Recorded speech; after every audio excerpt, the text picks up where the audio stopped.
de Morropón, ha sido vicepresidente del gobierno regional de Piura, ha sido director del CIPCA, del Centro de Investigación y Promoción del Campesinado, y es parte del equipo de PCM ahora. Él nos va a dar la charla el día de hoy sobre el Poder Ejecutivo y el Gobierno Nacional.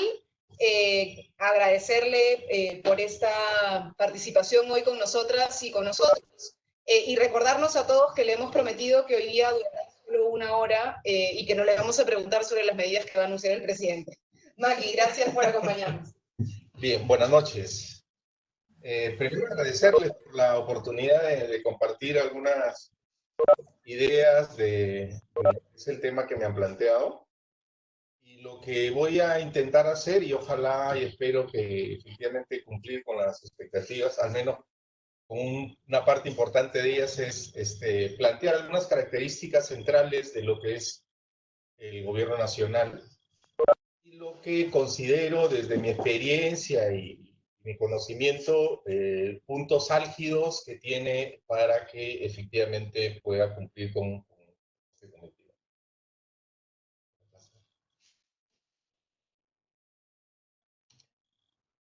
Ya, primero, contextualizar rapidito que efectivamente somos un país que tenemos una... ¿Aló? ¿Me escuchan? Somos un país que está establecido en nuestra normativa, particularmente en lo que se refiere a nuestra Constitución, que somos un Estado unitario, descentralizado, que como Estado tenemos poderes, independencia de poderes, y tenemos niveles de gobierno. Entonces tenemos los tres poderes clásicos de una república: ejecutivo, legislativo, judicial, y los niveles de gobierno que están establecidos también en nuestra normatividad son el nacional, el regional y el municipal. Y además de eso tenemos también dentro, para que efectivamente esta república funcione, organismos constitucionalmente autónomos conocidos como BCR, como la Superintendencia de Banca, Ministerio Público, RENIEC, OMPE, etc. Y rápidamente, para conceptualizar, tener un concepto básico y que nos pueda permitir efectivamente desarrollar la presentación, es que estamos concibiendo como al Poder Ejecutivo como esa organización del gobierno nacional que evidentemente en teoría debe responder a los intereses de la nación y que actúa como un ente que dirige, coordina, planifica y ejecuta acciones de gobierno que se traducen en políticas públicas.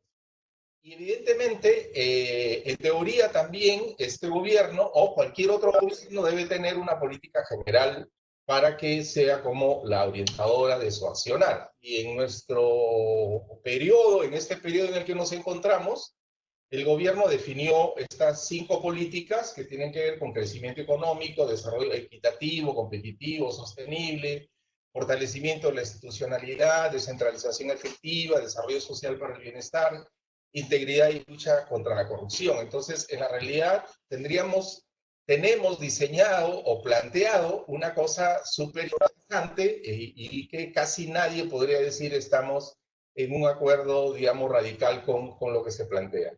Pero ¿qué esperaríamos nosotros que suceda? Más bien voy a ir a lo que no quisiéramos que siga sucediendo, porque lo que tienen en la pantalla es lo que tenemos en nuestra realidad actualmente. Un índice de desarrollo humano que no solamente en la realidad no es tan claro como debería ser, porque eso, el color mucho más claro es el que nos indica que tenemos un mejor índice de desarrollo humano, sino que además tenemos una figura con muchos matices de colores, lo cual significa que hay tremendos niveles de desigualdad. Y al mismo tiempo, en el otro lado de la pantalla, tenemos lo que es el índice de la presencia del Estado. Y también vemos en la realidad una disparidad, una desigualdad muy fuerte y que tiene un nivel de coincidencia con los bajos niveles de desarrollo humano. Es decir, hay un nivel de correspondencia entre ambos indicadores. Y el otro indicador que nos muestra lo que lamentablemente hasta ahora no se ha podido resolver en nuestro país es este indicador que desde hace varios años se viene midiendo y que tiene que ver con el índice de progreso social, El índice de progreso social tiene una serie de elementos que van desde la valoración del servicio doméstico, desde los costos judiciales, desde los niveles de bienestar básicos de las poblaciones, y tenemos la tabla que nos mide más o menos, que nos mide realmente cuál es ese índice. Ninguna de las regiones que tenemos en nuestro país tiene un índice muy alto un índice de progreso social alto.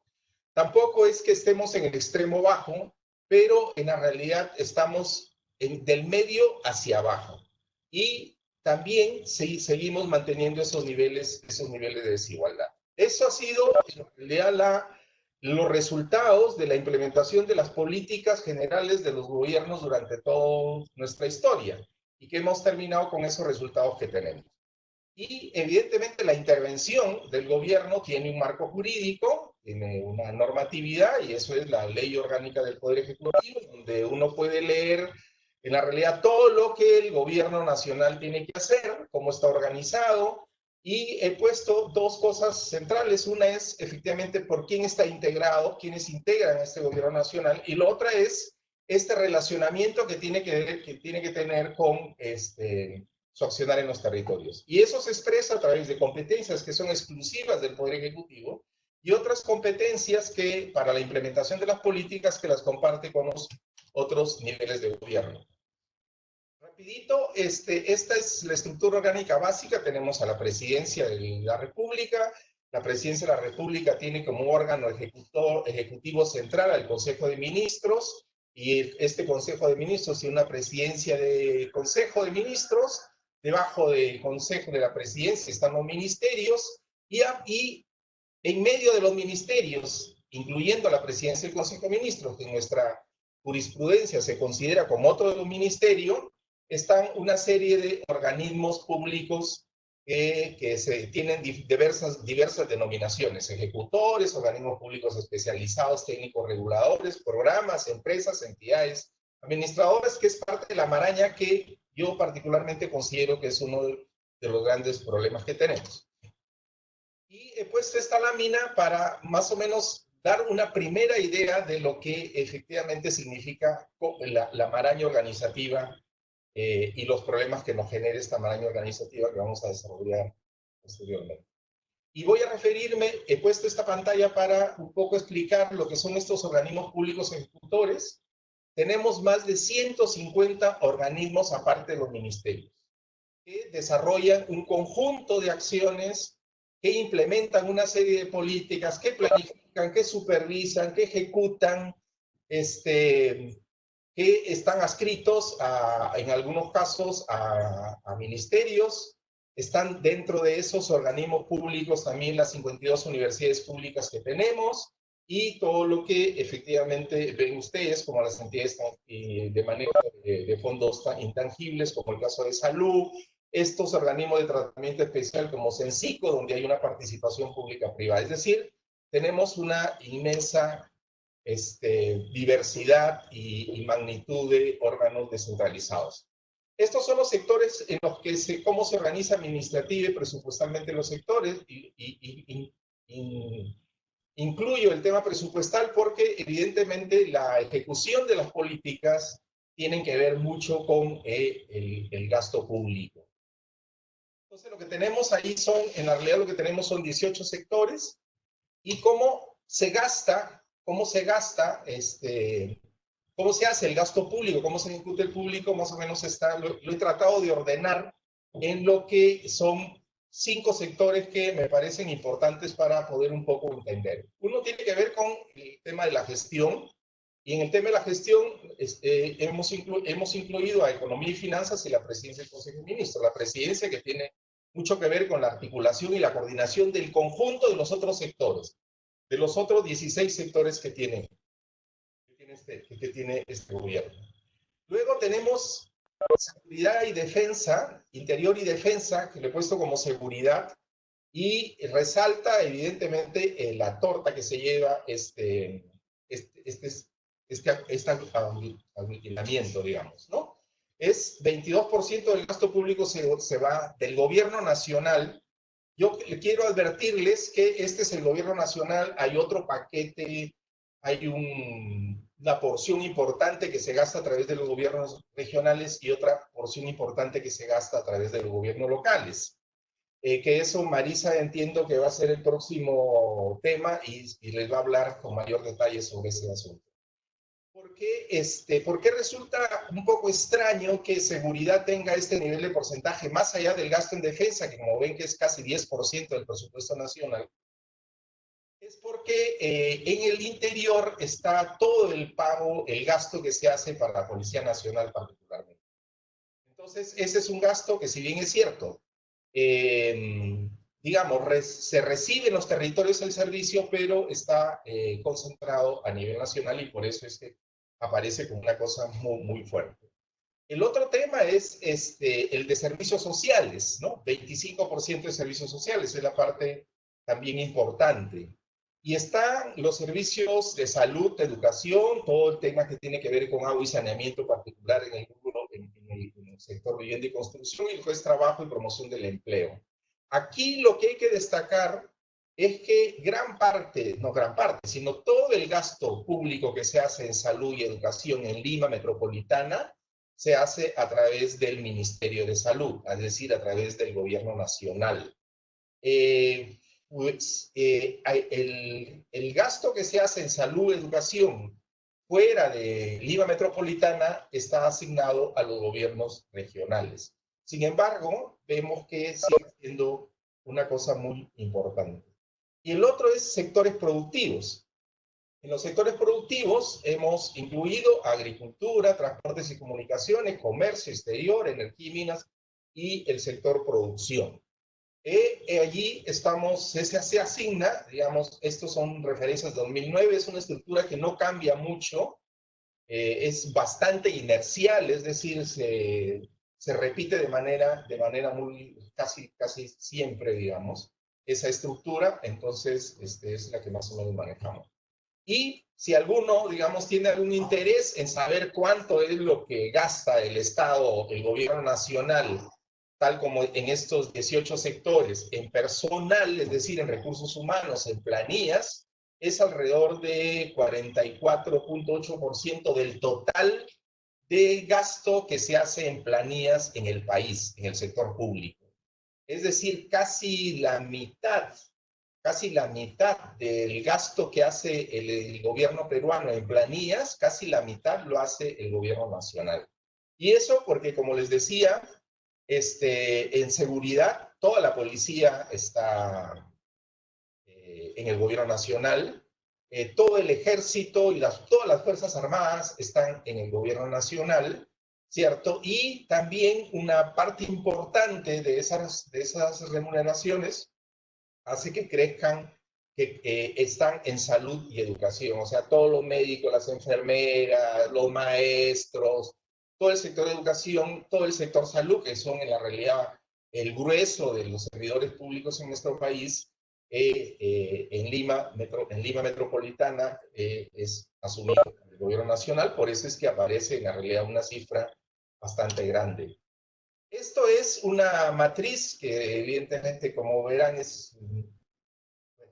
tiene una muestra de cómo más o menos están organizados el gobierno nacional, ¿no? La propia PCM tiene un conjunto de órganos públicos ejecutores, o sea, OSINFOR, que es el organismo que supervisa la actividad forestal en el país, DEVIDA, que es el que lucha contra las drogas, la Dirección Nacional de Inteligencia, INDECI, el CNEPRE, el Instituto de Radio y Televisión, CEPLAN, Servir, INDECOPI, todos son órganos ejecutores, en algunos casos de la presidencia y consejo, en otros son órganos especializados, como el caso de CEPLAN, Servir, que tiene que ver todo el asunto de la gestión del recurso humano en el sector público, y están los reguladores, ¿no? Aquellos que en teoría, ¿cierto?, deberían estar regulando los principales servicios que se brindan ahora, en la mayoría de los casos, por empresas privadas, ¿no?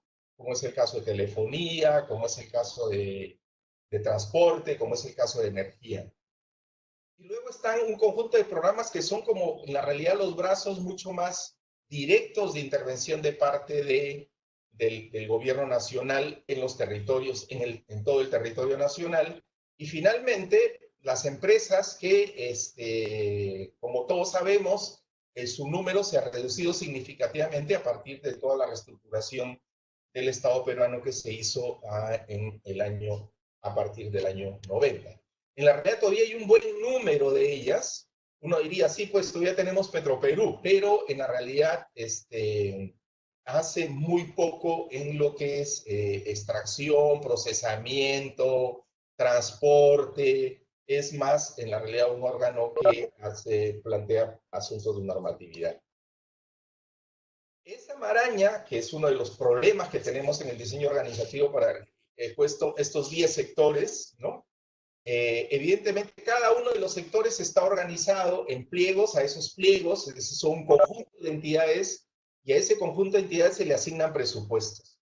Estos pliegos también, además, tienen para ejecutar ese presupuesto toda una organización para hacerlo y poder implementar las políticas públicas, desarrollar las acciones y las actividades que efectivamente la familia de todo el territorio nacional.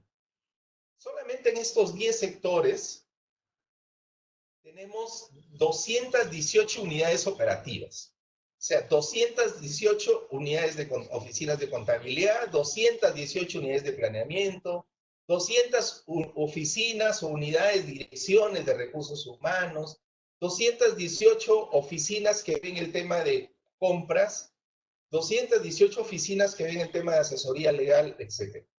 Es decir, hay un conjunto numeroso de instancias al interior de las unidades de gestión pública, pero no sería mayor problema si es que, como lo vamos a ver muy rápidamente, muy pronto, si es que efectivamente estas oficinas y estas entidades tuvieran espacios, instancias de coordinación para poder articular sus actividades y de esa manera poder actuar en función a las demandas y las necesidades que tiene la población.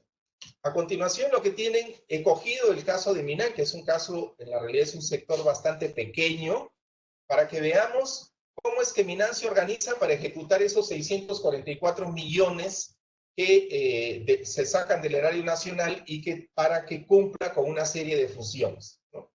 Entonces tiene, en la realidad, esa parte, los cuadritos verdes son los pliegos que tiene el Ministerio del Ambiente. El Ministerio del Ambiente como tal es un pliego, y ese pliego en la realidad, y tiene por lo tanto otros pliegos, como es el caso de Cernán, como es el caso de la OEFA, el SENACE, el Instituto de Investigación Amazonía Peruana, que en la realidad uno dice, ¿qué hace ahí? Fácilmente debería estar en el Instituto Nacional de Investigación Agraria, y entonces tiene un conjunto de pliegos. Pero lo extraño de todo, para que tengamos una idea, es que el primer pliego, que es el Ministerio del Ambiente, no solo mantiene 29%, casi un tercio de maneja de gestión presupuestal, sino que además, como ven en el organigrama, el despacho ministerial, que tiene todas esas cosas abajo, que son como 20 cuadritos que tiene, ¿cierto?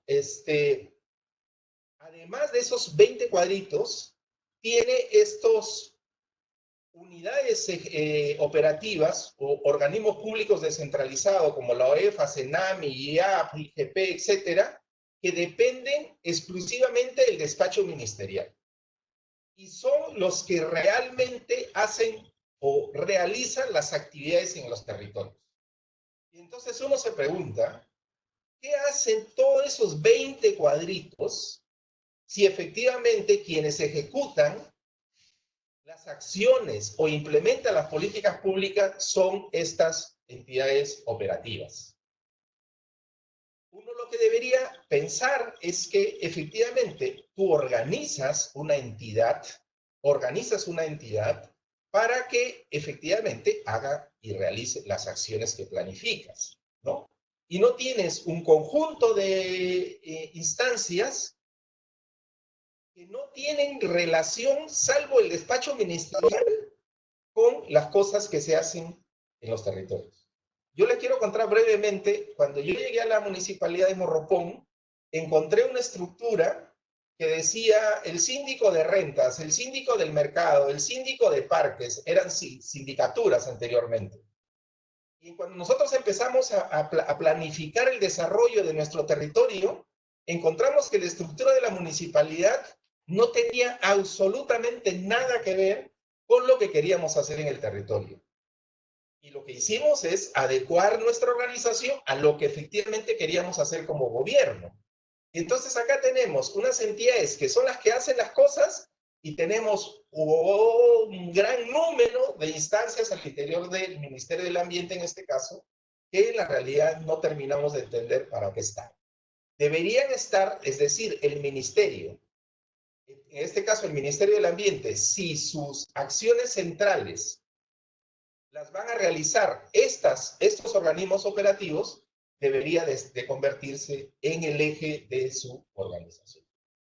Y esto es el MINAM. Si uno mira el MINEDU, si mira el MINSA, Salud, si mira transportes, en la realidad la maraña sigue siendo, y la lógica sigue siendo igual, y la lógica exactamente la misma. Esta es una lámina que les da una idea, que nos da una idea, y he puesto el ejemplo de la cadena productiva de cacao en la Amazonía. Todos sus cuadritos que están debajo son más o menos como los componentes de las diferentes etapas de la producción y transformación de cacao. Y debajo de esos cuadritos están todas las instancias públicas que participan en cada uno de esos componentes, tanto en los componentes de preproducción, tanto en los componentes de producción, como en los componentes de cosecha y poscosecha. Y tenemos en la realidad una gran cantidad de instancias participando en la cadena de cacao, y la cadena de cacao sigue teniendo los mismos problemas de hace muchos años. Una anécdota más. Estuvimos en San Martín y lo juntamos a casi todos estos que estaban participando en la cadena de cacao. Y resultaba que el INIA tenía un proyecto para producir plantones de cacao. Y estaba ejecutando el proyecto de plantones de cacao. Y Agroideas tenía un proyecto de apoyo a una asociación de productores de cacao y estaba necesitando y no encontraba plantones de cacao. Y resultaba que el INIA, que estaba a su costado, que los habíamos juntado por otras cosas, estaba a su costado y nunca se había enterado que el INIA estaba produciendo plantones de cacao. Y Agroideas no podía encontrar y no podía desarrollar y no podía apoyar a los productores. Se le dificultaba el proyecto porque no encontraba los plantones de cacao.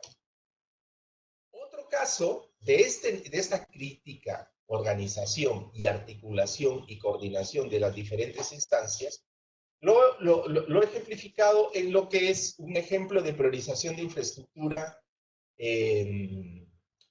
hídrica para el caso de la Macrosur. Como todos sabemos, uno de los problemas centrales que tiene la Macrosur es el problema hídrico, ¿no? Hay pleitos entre Puno y Arequipa y Moquegua, y todos están peleándose ahí. Y estos son, lo que tienen ahí son todos los proyectos de gran infraestructura que han elaborado los gobiernos regionales y el gobierno nacional para resolver el problema hídrico de la Macrosur. Y la pregunta era, ¿qué pasa si desarrollamos todos esos proyectos? La respuesta era, los depósitos de agua donde se va a almacenar, los reservorios de agua, en la realidad nunca se llenarían. Porque todo el mundo va a hacer reservorios y el problema es que no va a haber agua para llenar esos reservorios. Y entonces, ni siquiera entre el propio ministerio, a través de sus programas, como el programa subsectorial de irrigación y las gerencias de infraestructura de los gobiernos regionales, ¿cierto?, se pueden poner de acuerdo para planificar, para ordenar esa intervención Y evidentemente, como vamos a reconocer ya, estamos llegando para el final, las razones por las que efectivamente esta situación de trabajo coordinado, planificado, no se da. Primero es que, ante toda nuestra historia, hasta donde yo conozco, hay en la realidad una discrecionalidad del ente rector, es decir, vamos a suponer educación, que tiene que ver con el combate contra la anemia, ¿cierto? Tendría que trabajar el tema de anemia con salud, con MIDIS y con agricultura para el tema de seguridad alimentaria, etc. Es decir, debería trabajar de manera coordinada, hacerse una división, una planificación del trabajo y hacer un trabajo intersectorial para poder efectivamente que esta política nacional y este problema nacional lo podamos enfrentar de la mejor manera. Pero no. Como alguno de estos tres tiene la rectoría, es decir, es dueño del negocio, para ponerlo en términos claros, él es el que quiere conducir y él solo va para adelante y evidentemente se va a encontrar con serios problemas para la implementación de esa política pública y que esa política pública tenga el impacto que todos esperamos. Yo siento que en la realidad es una discusión que en algunos momentos aparece cuando hay casos críticos como el de ahora, por ejemplo, pero luego siento que en la realidad no está siendo planteada como discusión clave, estratégica para eso. Y eso nos lleva a otro tema que tiene que ver con, efectivamente, cómo es que formulamos y cómo aprobamos y cómo implementamos y cómo monitoreamos las políticas públicas. Cada uno se encarga de su negocio, él formula, él decide con quién se hace y evidentemente espera que el Ministerio de Economía y Finanzas le asigne la plata para ejecutar y implementar esa política pública. Y ahí no me solo me refiero a lo que tiene que ver con estas funciones, digamos, para prestar servicios a la ciudadanía, sino incluidas, evidentemente, las políticas fiscales y las políticas monetarias. ¿Sí? Es decir, ¿cómo es que una entidad como el Banco Central de Reserva, ¿cierto?, define sobre la base de qué objetivos, define cuánto mantenemos de reservas internacionales? Lo que se conoce es que él se define por un ratio internacional que hay, y entonces el ratio internacional es que nos dice cuánto efectivamente tenemos que tener como reservas internacionales. No es que efectivamente esos ahorros que hacemos todos los peruanos tengan que servir para que efectivamente se atiendan las necesidades y tratemos de reducir esas brechas tan complicadas que tenemos. En estos momentos hemos escuchado, por ejemplo, y hemos sido testigos de cómo se está planteando el financiamiento de la atención y la salida de la crisis que estamos viviendo, ¿no? Y efectivamente, la ministra ha dicho, hay activos y hay créditos, ¿cierto? Y vamos a ver qué es lo que más nos conviene. ¿Quién decide qué es lo que más nos conviene? Han dicho, bueno, vamos a ir a créditos y dejemos los activos guardados. Alguien ha hecho un comparativo, qué beneficio obtengo y cuál es mi costo-beneficio de utilizar mis activos y no ir a crédito. No. El órgano rector de eso es el Banco Central y él define con el Ministerio de Economía y Finanzas. Igual sucede con el tema de la fiscalidad en el país. Es decir, ¿quién define la estructura tributaria en este país? Sí, pues, de eso participamos los gobiernos regionales, participamos los gobiernos locales, ni siquiera sectores del gobierno nacional participan en eso. El otro tema que complica en la realidad es la ausencia de un ente planificador, pero un ente planificador de veras, ¿no? Tenemos experiencias en América Latina, creo que la que más se conoce es el Departamento de Planificación de Colombia, que en la realidad es un ente planificador, con capacidad de incidir sobre las decisiones que se tienen. En nuestro país, desde el 90 en la realidad eso se eliminó, y ahora quien planifica, en la realidad, el grueso de lo que sucede en el país es el Ministerio de Economía y Finanzas. El Ministerio de Economía y Finanzas, a través tanto de la Dirección General de Inversión Pública, que decide, al final de cuentas, dónde se va a invertir, y la Dirección General de Presupuesto Público, que decide también dónde se va a hacer el gasto de manera general. Algunos, evidentemente, tuvimos muchas expectativas con la creación del Centro de Planificación Nacional, pero en la realidad sentimos que todavía eso está. Otro de las cosas que evidentemente complican y que generan esta actitud y acción inercial de manera recurrente, y entonces volvemos a caer en el mismo problema.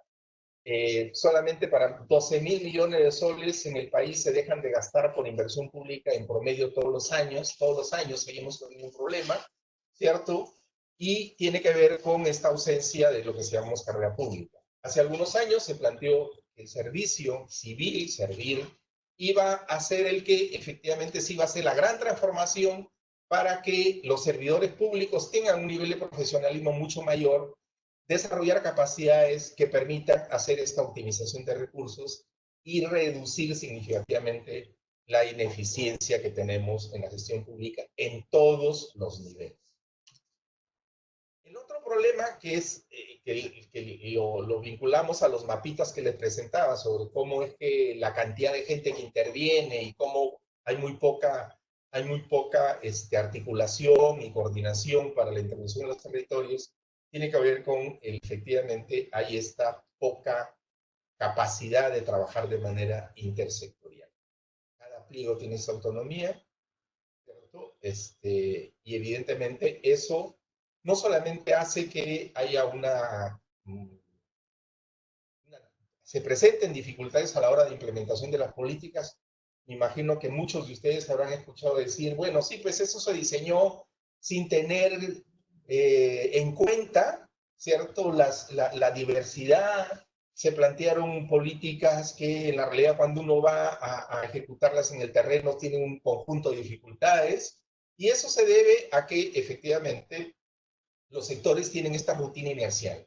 Si uno revisa los planes operativos que obligadamente cada entidad pública tiene que ejecutar, tiene que programar, tiene que elaborar, tanto los de mediano plazo como los anuales, uno encuentra que gran parte de las actividades que desarrollan no están en esos planes y no tienen metas. Y entonces, al no tener ese referente de lo que se quiere hacer, o no utilizar esa herramienta como la guía para la acción de las diferentes entidades, evidentemente eso se generan costos transaccionales muy altos. Porque no nos podemos poner de acuerdo entre nosotros, hay permanentemente tensiones, ojalá fuera entre los niveles de gobierno, hay tensiones al interior de los propios niveles de gobierno. A nivel nacional hay tensiones.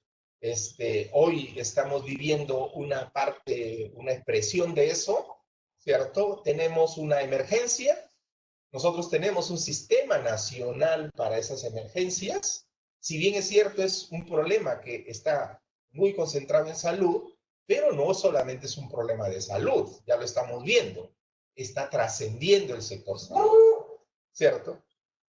Y por lo tanto, en la realidad, vamos dando de tumbo en tumbo, viendo de qué manera nos organizamos para enfrentar la emergencia, y entonces aparece el Ministerio de Agricultura haciendo sus mercados itinerantes, ¿cierto?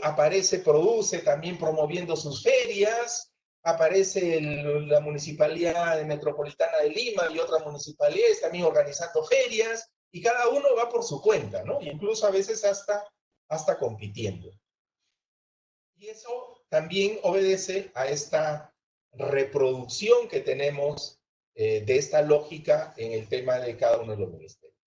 Su preocupación central de los ministerios en la gestión es: necesito más plata. Y entonces, evidentemente, hace muchas cosas para obtener más plata. Y esa lógica que tenemos, en la realidad, obedece principalmente a cómo están diseñados los diferentes sistemas administrativos, ¿no? Entonces, por ejemplo, el sistema nacional, el sistema de inversión pública nacional, los criterios que tiene, el criterio general bajo el cual caen cualquier iniciativa que se tenga es cerrar brechas, ¿no? Es cerrar brechas. Y entonces, como todos los proyectos cierran brechas, el criterio más importante y determinante para la asignación de recursos es si el proyecto está bien hecho. Si el proyecto está bien hecho, es decir, tú me cumples con el formato que yo te he presentado, que yo te he pedido, si ese proyecto cumple con todo eso, yo te voy a dar la plata para que tú gastes. Pero no hay otro criterio más. Ejemplo, si hay dos comunidades que necesitan sistema de agua potable, las dos comunidades lo necesitan, pero hay y por lo tanto tienen fuentes, o sea, usan agua para consumo humano de una fuente alternativa que está contaminada, que tiene una serie de problemas. Pero si la comunidad A está bebiendo agua altamente contaminada y la comunidad B no tan contaminada, uno diría, mi prioridad va por asignar los recursos a la comunidad que está matándose bebiendo esa agua. Pero el criterio no es ese, el criterio es, si está bien hecho el proyecto, no me importa que se esté muriendo. Y entonces, esos sistemas administrativos, lo mismo sucede con el sistema de recursos humanos. La incorporación del recurso humano a la administración pública, en la realidad tiene montones, muchas taras, ¿cierto? Todos habremos escuchado cómo es que se ingresa. Hay varias modalidades, se está intentando reducir, pero siguen habiendo varias modalidades para el acceso a la gestión, a la administración pública, y no siempre, o por no decir casi nunca, en la realidad, es que responden las contrataciones a los perfiles que se necesitan para desarrollar las diferentes acciones. Y lo último que yo en la realidad, no por eso deja de ser menos importante, es que creo tenemos una burocracia, no de ahora, sino desde hace muchos años, que la relación que se tiene, no solamente con la sociedad, sino entre los mismos funcionarios y trabajadores de los gobiernos, en la realidad es una relación bien vertical, muy vertical. Y por lo tanto, eso hace que se dificulte, que se complejice esta necesidad de trabajar de manera intersectorial, de manera intergubernamental, y evidentemente los resultados son los que ya conocemos. Hay una ineficiencia en el gasto, ¿cierto? El gasto no está siendo orientado hacia donde debería, más allá de los montos. Todos sabemos que efectivamente necesitamos más recursos, pero seamos conscientes también que en los últimos años el gasto público ha crecido significativamente y lamentablemente no estamos teniendo los resultados. Hay algunos estudios, por ejemplo, con esto termino, que abordan uno de los temas serios que tenemos en nuestro país, y que el gobernante Kuczynski decía, yo voy a terminar mi periodo donde toda la gente va a tener agua potable, ¿cierto? Hay un estudio que dice que somos uno de los países de Sudamérica que más gastamos en inversiones en saneamiento, en sistemas de agua potable, y lamentablemente la brecha sigue siendo la misma. Porque no nos hemos terminado de dar cuenta que en la realidad una cosa es importante, que es la infraestructura, es decir, hacer el pozo, poner el equipo, poner la tubería, hacer las instalaciones en los domicilios, etc. Tan importante como eso es la operación y mantenimiento del sistema. Entonces, invertimos muchos recursos en sistemas de agua potable, urbanos y rurales, y tenemos en la realidad muchos recursos, muchos servicios, muchos sistemas, perdón, que no están operativos. Y hemos gastado montones de recursos para eso, sencillamente porque no ponemos recursos para operación y mantenimiento. Y les decimos, las familias tienen que financiar, sabiendo que efectivamente las familias tienen muchas dificultades para financiar. Y no somos capaces de establecer un subsidio para este tipo de sistemas en determinadas jurisdicciones que tienen esas dificultades para asegurarles la vida a estas personas. Todas estas cosas que he mencionado últimamente necesitan evidentemente estos cambios. Yo no tengo la receta en estos momentos para eso, pero creo que evidentemente hay ya algunas propuestas que se están manejando, pero evidentemente quien asuma el gobierno para adelante, en la realidad, si no es que se hacen estas reformas de resolver estos problemas que han sido planteados, va a ser muy difícil que tengamos un gobierno, tanto en el nivel nacional como en los gobiernos descentralizados, sea mucho más eficiente, optimice los recursos y satisfaga las necesidades y cierre la deuda. Muchísimas gracias.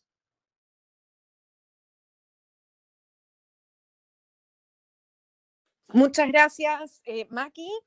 Entonces, ahora, compañeras, compañeros, compañeres, la idea es que podamos hacer preguntas o comentarios. Hemos tenido con esta nuestra primera charla, que es como la más introductoria. La idea era tener una primera aproximación al Estado, pero en este caso en particular al Estado nacional y a cómo se distribuye un poco la administración y la función. Hoy día hemos podido ver qué problemas hay incluso en el propio diseño de lo que debe hacer el propio Estado, de esta manera en la que nos comportamos como si tuviéramos compartimentos estancos que no dialogan, no solo entre ministerios, sino a veces dentro de los propios ministerios, y que eso afecta de manera decidida la manera en la que se actúa en el territorio concretamente. No sé si alguno de ustedes tiene algún comentario o pregunta. Pregunta a Eduardo. ¿Qué se está trabajando desde ese plan para intentar reorganizar ese enmarañado o esa manera de trabajar como islas? Esa es una primera pregunta. Una segunda pregunta es, ¿cómo se piensa desarrollar la ATU? Esta es una pregunta más municipalista, sobre la Autoridad del Transporte Único, ¿no es cierto? Creo que eso lo vamos a terminar viendo en la sesión más bien de ciudades. Tercera pregunta, ¿no sería más práctico organizar el Estado a partir de las problemáticas con organismos interdisciplinarios, informalidad, falta de sistema de saneamiento, reforma tributaria, precariedad de la salud, que por ministerios? Ahí tenemos unas primeras preguntas, Maki, no sé si te animas. 3 segundos antes de respuestas. Erika, ¿tenemos tiempo o migramos a la siguiente sala? Hola, chicas. Bueno, tenemos 15 minutos, tal vez un poquito menos. No sé si en ese tiempo se puede abordar todas las preguntas que hice Maximiliano. Bueno, intentemos, porque ha llegado una pregunta más de Jesús. Dice, creo que este tipo de relación existe porque si existiera diálogo, además diálogo en mayúscula, entonces las necesidades estarían satisfechas. Me parece que este tipo de administración es más que nada políticamente lo que le conviene al gobierno. Me parece que debería de poder legislar un tipo de organización que beneficie a la población. ¿Sería esto posible? Bueno, Maki, ahí te lanzan un pedido de reforma del Estado. Le damos espacio a Maki para que responda.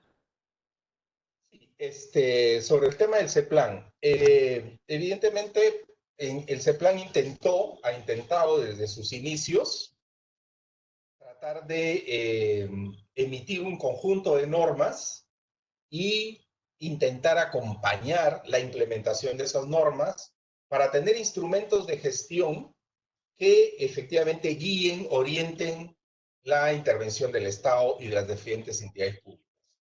El problema que tenemos, que es parte de lo que ya no desarrollé en los sistemas administrativos, es que el sistema de planificación va por un lado y el sistema de presupuesto público va por otro lado. Y entonces, claro, las entidades planifican sin saber si efectivamente van a tener los recursos, sin saber ni siquiera cuántos recursos van a tener. Entonces, los esfuerzos de ese plan se quedan pues ahí, a mitad de camino, ya, ¿no? Entonces ahí necesitamos una reforma que nos permita, como sucede en otros países, que han logrado avanzar más en este sentido, de vincular, es decir, hacer un solo ente entre lo que es planificación y presupuesto. Y entonces, y el Ministerio de Economía debería quedarse con Hacienda, sí, pues debería quedarse con eso. Y por lo tanto, allí es uno de los grandes retos. Entonces, no hacemos nada, como hemos hecho varios, hemos participado en la realidad en esfuerzos, en ejercicios de planificación, de priorización y toda la cosa, cuando en la realidad tú no tienes siquiera una predictibilidad media de saber con qué recursos vas a contar. Para que tengan una idea, los planes de desarrollo regional concertados de diferentes gobiernos regionales se actualizan, hay una norma que emite ese plan y todo el mundo va y ese plan intenta acompañar algunos procesos, ¿cierto? Pero los gobiernos regionales, 98% de sus recursos son transferencias del gobierno nacional. ¿Qué criterios se usan para asignar ese 98% del presupuesto de los gobiernos regionales? En realidad, nadie lo tiene claro. Y entonces, los esfuerzos de planificación se quedan. Entonces, creo que tal como está diseñado, ese plan podrá ser 20 normas, podrá acompañar muchos procesos de planificación, pero si eso no está ligado al tema presupuestal, lamentablemente esos esfuerzos van a quedar, como siempre hemos dicho, en los anaqueles de las oficinas de los funcionarios. Lo otro sí, el tema de ATU no me atrevo a plantear. Y yo, efectivamente, tenemos que pensar en esta reforma cómo organizamos un gobierno que evidentemente tenga otras orientaciones, ¿no? Sí, aquí estamos organizados para un Ministerio de Economía y Finanzas que es todopoderoso, que tiene todo en la mano, en la realidad. Los ministros y los funcionarios de los sectores, de los ministerios, tienen que, al igual que los gobernadores, andarle golpeando la puerta al director de presupuesto público. O sea, el director de presupuesto público tiene mucho más poder que cualquiera de los ministros, salvo de su ministra, por supuesto, ¿cierto? Y entonces, evidentemente, una organización de esas características, sin dudas, no permite tener la libertad ni tener la autonomía para perfilar políticas que luego tengan que concertarse con los otros sectores y tener intervenciones en los territorios de manera particular. Todos los esfuerzos que se hacen hasta ahora, y yo conozco, de trabajo multisectorial para lucha contra la anemia, todos en la realidad han caído en el fracaso, ¿no? Porque deberían intervenir muchos sectores, pero no logran ponerse de acuerdo. Se forman comisiones multisectoriales que no terminan de funcionar. Yo hasta ahora, en los últimos 3 años y medio, conozco 4 comisiones multisectoriales que trabajan en el tema de anemia. Falla una, reemplazan por otra, y así, evidentemente, porque ahí está. Entonces, como les ponía el ejemplo de la municipalidad que yo dirigí, en la realidad uno tiene que organizar la entidad en función a las respuestas que quieres dar, en función a lo que quieres hacer, y no que lo que tú quieres hacer se adecue a tu organización. Entonces, esa es una de las reformas que está pendiente en el país. Sí, evidentemente, está pendiente. Aquí se han hecho, por ejemplo, en el tema de cuando se creó el MIDIS, ¿no? Sin dudas, había un tema de desigualdad social, había que generar una serie de programas, de políticas y cosas que se han dado, pero en la realidad el MIDIS tiene un programa productivo también, ¿cierto? ¿Cuánto ese programa productivo se relaciona con el programa de apoyo a la producción de agroideas con el Ministerio de Agricultura, por ejemplo? En la realidad tienen incluso a veces intervenciones superpuestas, ¿no? Y entonces, si tú tienes una línea de política de producción alimentaria o seguridad alimentaria, en la realidad deberían trabajar todas las entidades que en los diferentes ministerios que trabajan esa política. Yo creo que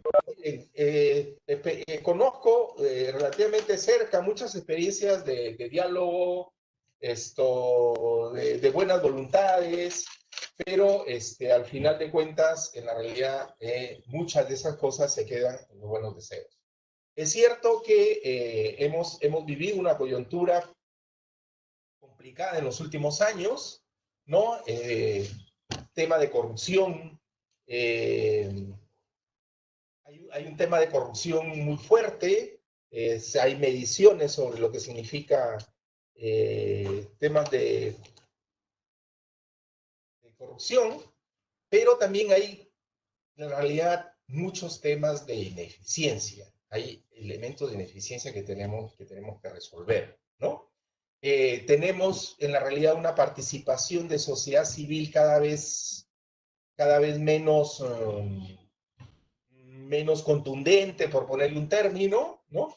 Hemos perdido, yo siempre converso con mucha gente y le digo, no dejemos de mirar a lo que efectivamente nuestros gobernantes locales, regionales están haciendo, ¿cierto? Es bueno mirar la política nacional, pero hay cosas que impactan de manera directa en los servicios públicos que tienen estos actores y que hay que estarlos mirando.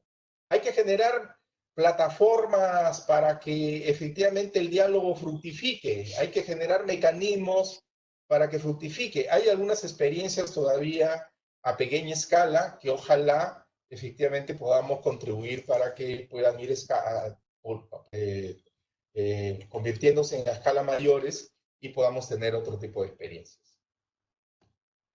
Bueno. 2 segunditos, Maki, solamente para leerte algunas de las últimas preguntas, ahora sí ya son las últimas que nos han llegado. Tenemos una pregunta de Marianelli que es tratar de solamente una explicación de la diferencia entre desconcentrado versus descentralizado. Irma pregunta si es un problema, si ese problema de diseño es solo ineficiencia y burocratización o tiene que ver con visiones de país. Eduardo pregunta si es que comparativamente, si tenemos algunos ejemplos de otros estados que no tengan digamos, un diseño tan desordenado como el nuestro. Y ahí terminamos y decimos que muchas gracias a todos porque creo que vamos a tener que cerrar. Gracias, Maki. Y la diferencia entre la desconcentración y la descentralización es que cuando tú descentralizas, distribuyes poder. Entonces, tú le das la capacidad de tomar decisiones a esas personas o a esa entidad.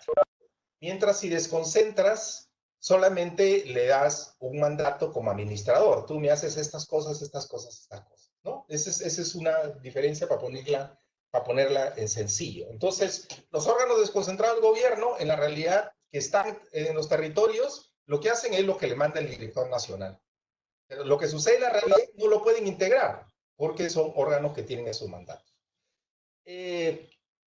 Sin duda, la política general de gobierno tiene una orientación, o sea, y eso depende del grupo que está en el poder, ¿cierto? El grupo que está en el poder diseña unas políticas y el conjunto del aparato trata de implementar esas políticas. Si esa visión, evidentemente, es una visión particular, el Estado debería organizarse en función a esa particularidad, a ese tipo de visión. Entonces, en la realidad,